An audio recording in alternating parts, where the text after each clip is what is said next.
আমরা দোয়া করেই আল্লাহর দিকে চেয়ে থাকি। আল্লাহ আমাদের দোয়াগুলো এখনো কবুল করছেন না কেন? অথচ ইব্রাহিম ও ইসমাঈল আলাইহিমুসসালাম আল্লাহর কাছে দোয়া করেছিলেন এবং তাদের সেই দোয়াটা পূরণ হয়েছিল প্রায় ২৫০০ বছর পরে। নবী ইব্রাহিম ও ইসমাঈল আলাইহিমুসসালাম আল্লাহর ঘর পবিত্র কাবা নির্মাণ শেষ করে যখন দুইজন বাবা ছেলে মিলে আল্লাহর কাছে হাত তুলে কায়মনোবাক্যে ৪টি দোয়া করেছিলেন, আল্লাহ তাআলা সেই দোয়াগুলোকে সূরা বাকারার মধ্যে উল্লেখ করে দিয়েছেন।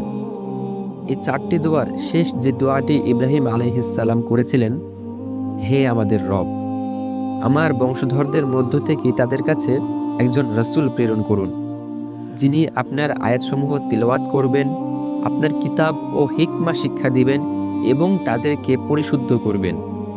ইব্রাহিম আলাইহিসসালাম সেই দিন কাবার চত্বরে দাঁড়িয়ে যে দোয়াটি করেছিলেন, সেই দোয়ার ফলস্বরূপ আল্লাহ সুবহানাহু ওয়া তাআলা মুহাম্মদ সাল্লাল্লাহু আলাইহি ওয়াসাল্লামকে তার বংশধর করে প্রেরণ করেছেন প্রায় ২৫৭০ বছর বা কারো মতে ২৬০০ বছর পরে।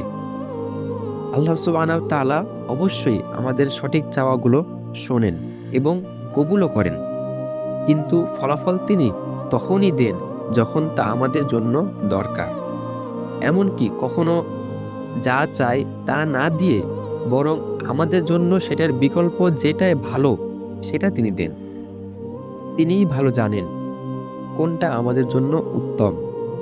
এই জন্য আমাদের উচিত আল্লাহ তাআলার কাছে দোয়া করে সেই দোয়ার ফলাফলের জন্য তাড়াহুড়া না করে বরং আল্লাহ তাআলা উত্তম পরিকল্পনাকারী এবং আমাদের জন্য কোনটা কল্যাণকর সেটা আমার চাইতেও আল্লাহ ভালো জানেন, এই বিশ্বাসের ওপর আস্থা রেখে ধৈর্য ধারণ করা।